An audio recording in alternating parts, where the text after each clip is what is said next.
Gift of destruction is the first orange belt technique which addresses hugs and holds. So previously, hugs and holds would have been anything related to a bear hug, capture twigs, for example, in yellow belt.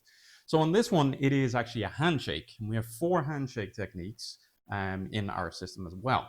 So the idea of the handshake obviously is the old idea of, if someone approached you with their hand behind their back, for example, they may be up to no good and looking to knife you or do something like that. In this day and age, obviously, things have not changed much, but they've also advanced ever so slightly.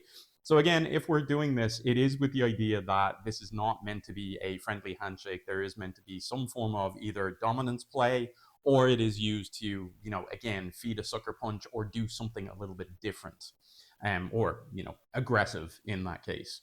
So what we're looking at here is our first move is to step offline of the attack. So I'm going to take it from this side on. So we have our handshake. The main thing is we never offer our straight arm.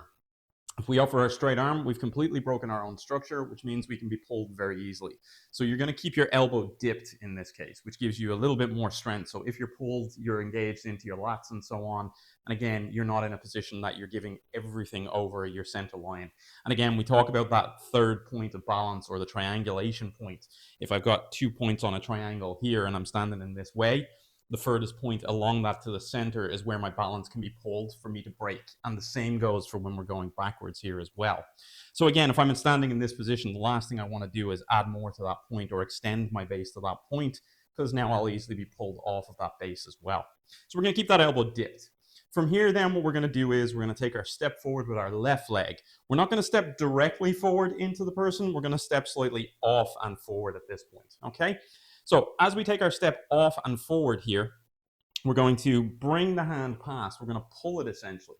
And we're going to use this hand now as a check on the elbow, okay? Again, some people will say it's a break on the elbow, break being illustrative in that case, not demonstrative of action. It is a case of basically that we're looking to pop on the elbow, hyperextend, as we've talked about in certain techniques. But also what this is doing is, as we pull and as we step, we are now bringing that person and using more of our backup mass to bring that person to us or past us and take them off their center line along that triangulation point that we discussed earlier. So as we pull, this can also be a slight snap on the elbow, or dislocation or hyperextension, as we want to call it, hyperextension, and a pull, which is now pulling that person forward. From here, as we've done that and we've kind of combined those three parts of that movement together, we're going to drive a knee into either the groin or the stomach, depending on how the person moves. So we're going to take our step and we're going to pull to that knee. Once we do this, we're going to go back to a familiar move that we've already picked up in yellow belt, which is deflecting hammer.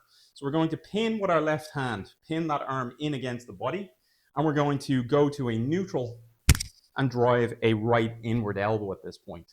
So again, very similar. We're repeating moves that we've already gotten in our yellow belt, and this is something that will come up. It has come up, obviously, or will come up in the future when we look at things like lancing salute, for example. So again, we're going to take our step forward here. We're going to pull. As we pull, we're going to lift that knee.